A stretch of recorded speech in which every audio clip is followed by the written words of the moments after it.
Hello friends, அசத்தலான ஆணி மாதம் என்ன சொல்கிறது? முதலில் பலன்களை பார்ப்போம், பிறகு கிரக நிலைகளில் உள்ள மாற்றங்களை எடுத்துக்கொள்வோம். மகர ராசி மீண்டும் சிகரம் ஏறக்கூடிய காலகட்டம் எல்லாருக்கும் நல்லா தெரிஞ்சிருச்சு. 7.5 சனி பூரணமாக முடிஞ்சிருச்சு. குரு அமர்ந்து விட்டார். குரு ராசியாதிபதியை பார்க்க தொடங்கி விட்டார். எல்லாமே ப்ளஸ் பாயிண்ட் தான், ஒரே ஒரு மைனஸ் பாயிண்ட்டை தவிர.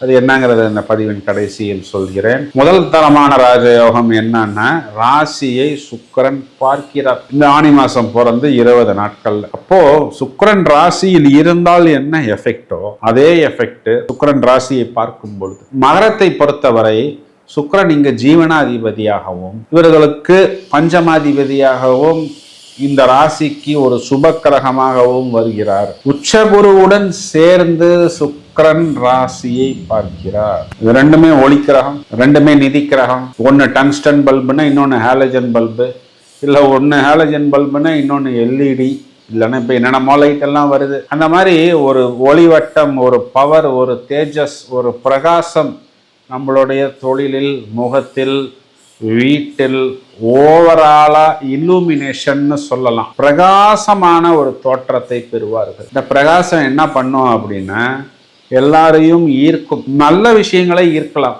தப்பு இல்லை.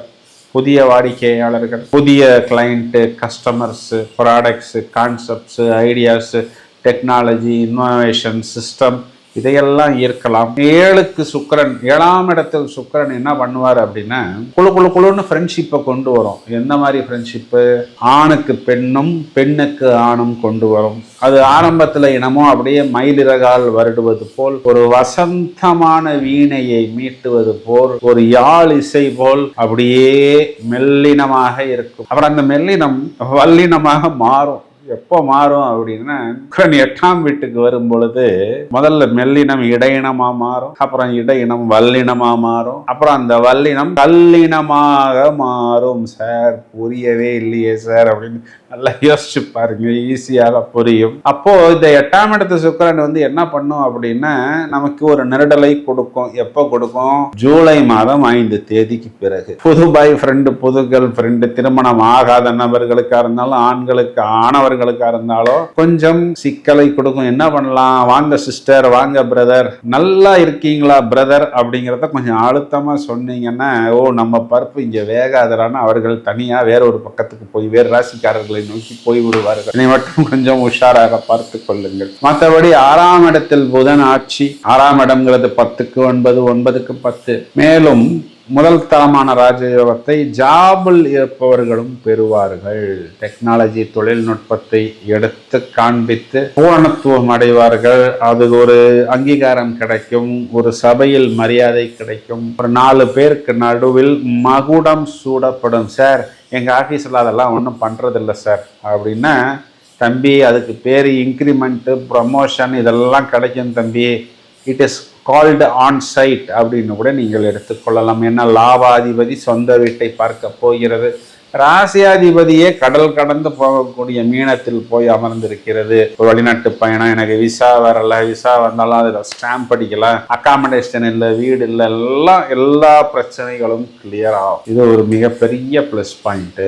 இதுல இன்னொரு பியூட்டி என்னன்னா, மகரத்துக்கு ஆப்போசிட் கிரகமாக இருந்தாலும் செவ்வாய் லாபாதிபதி லாபத்தையே பார்க்கிறார். இப்போ என்ன ஆகும்? வழக்கத்தை விட கூடுதல் லாபம். சார் அஷ்டமாதிபதி சூரியன் அவர் 6ஆம் வீட்டுக்கு போறாரே சார் அப்படின்னா, அஷ்டமாதிபதி மறைவது நல்லது. 8க்குரியவன் 6ஆம் வீட்டுக்கு தொடர்பு பெற்றாலும், 6க்குரியவன் 8க்கு தொடர்பு பெற்றாலும் விபரீத ராஜயோகம், திடீர் ராஜயோகம் தானே மூல நூல்களில் சொல்லப்படுகிறது. அப்போ கெட்டவன் கெடுவான் கிட்டிடும் ராஜயோகம்ங்கிறது இந்த இடத்துல மகரத்துக்கு ஒர்க் அவுட் ஆகுது. எல்லா ஆங்கிள் பார்த்தாலும் ராசியாதிபதி புதன், குரு, சுக்கிரன், செவ்வாய் இது எல்லாமே நமக்கு ஃபேவரபிளா வருது. நான் சொன்ன இந்த 8 கிரகங்கள்ல 6 கிரகம் ஃபேவர். ராகு கேதுவை பொறுத்தவரை வாக்குஸ்தானத்தில் ராகு சொந்த நட்சத்திரம் சதயத்தில் நிற்கிறார். சில நேரத்துல ஒரு கோளாறு, ஆர்வ மிகுதி ஆர்வ கோளாறா போயிடப்போ, ஒரு பெட் இருக்கு, ஒரு கூண்டுக்குள்ளாரையே அடைச்சி வச்சிருக்கிறோம். கூண்டை ஓபன் பண்ணி விட்டா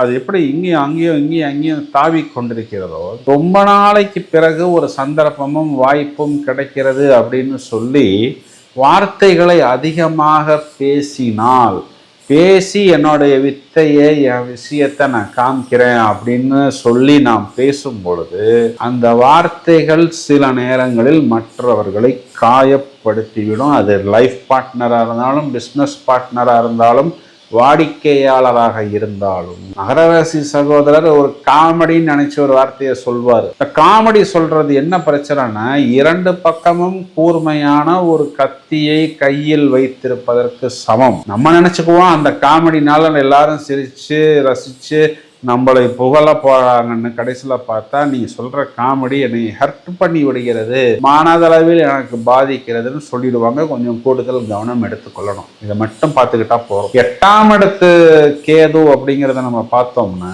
குறிப்பா இதுல என்னன்னா வயிறு, அடி வயிறு, இந்த மலம், சிறுநீர் வெளியாகக்கூடிய இடத்துல ஏதாவது சின்ன சின்ன ஃபங்கஸ் இன்ஃபெக்ஷன், கழிவுகள் வெளியாகக்கூடிய இடத்துல வந்தால் இம்மிடியட்டா ஒரு சின்ன சின்ன ட்ரீட்மெண்ட் எடுத்தால் சரியாகிவிடும். மகர ராசி அப்படின்னு சொன்னாலே ராசியில் சந்திரன். இப்போ 6, 7, 8 புதன், குரு, சுக்கிரன், பிறகு 8 சுக்கிரன். இதற்கு பெயர் சந்திர அதியோகம்னு பெயர். இது ஒரு விபரீத ராஜ யோகம். இப்படி ஒரு யோகம் உங்களுக்கு கோச்சாரத்தில் இருக்கிறது. சில இந்த விபரீத ராஜ யோகம்ங்கிறது தனுர் ராசிக்கும் வருகிறது, பூரணமாக மகரத்துக்கு தான் வருகிறது. ஏன்னா தனுசுக்கு கூட குரு பகவான் 8ல இருக்கிறார். மகரத்துக்கு அவர் 7ஆம் இடத்திலிருந்து சமமாக ராசியை பார்க்கிறார். இது ஒரு மிகப்பெரிய பிளஸ் பாயிண்ட். இதுல மைனஸ் பாயிண்ட்னு தேடி பிடிச்சோம்னா 5ஆம் இடத்துல இருக்கக்கூடிய செவ்வாயை சனி பார்க்கிறார், நீங்களே பார்க்கிறீர்கள். அப்ப நீங்களே என்ன பண்ணுவீங்கன்னா, உங்களுடைய குழந்தைகளை ஏதாவது ஒரு விஷயத்துக்கு தூண்டி விடுவீர்கள். அவர்கள் அதனை பற்றி யோசித்து சாட்டர்னும் செவ்வாயும் உங்களுடைய விரயத்தை பார்ப்பதனால் உங்களுக்கு ஏதாவது ஒரு செலவு சொல்லுவார். இந்த ஒரு விஷயத்துக்கு மட்டும் கூடுதல் கவனம் எடுத்துக்கொண்டால் போதும். உங்க லைஃப் பார்ட்னர் உங்களுக்கு பிளஸ்ஸாக தான் வருவார். நீங்க மகர ராசி சகோதரியா இருந்தீங்கன்னா கணவனால் ஆதாயம், அனுகூலம் உண்டு. வயதில் மூத்த நபர்கள் சந்தோஷத்தால் அதிகமாக இனிப்பு உணவுகள் எடுத்துக்கொள்வதால் கொஞ்சம் உடல் பருமன் ஏற்பட வேண்டிய ஒரு சூழ்நிலை ஏற்படும். தேவையான அளவுக்கு பயிற்சி, முயற்சி, வாக்கிங், ஃபிட்னஸ், மெடிடேஷன், யோகா, தியானம் எடுத்துக்கொண்டால் போதுமானது. தேய்பிறை, வளர்பிறை, அஷ்டமி திதிகளில் பைரவர் வழிபாடு, சனிக்கிழமைகளில் ஆஞ்சநேயர், நரசிம்மர் வழிபாடு கைமேல் பலன் கொடுக்கும். மாணவர்களுக்கு குறிப்பா சுக்கிரன் 7ஆம் இடத்தில் இருக்கும் பொழுது கொஞ்சம் சின்ன சின்ன டிஸ்டர்பன்ஸ், பாய் ஃப்ரெண்ட், கேர்ள் ஃப்ரெண்ட் டிஸ்டர்பன்ஸ் எல்லாம் முதல் 20 நாளைக்கு இருக்கும். பிறகு இவர்கள் கல்வியில் கூடுதல் கவனம் பெற்று விடுவார்கள்.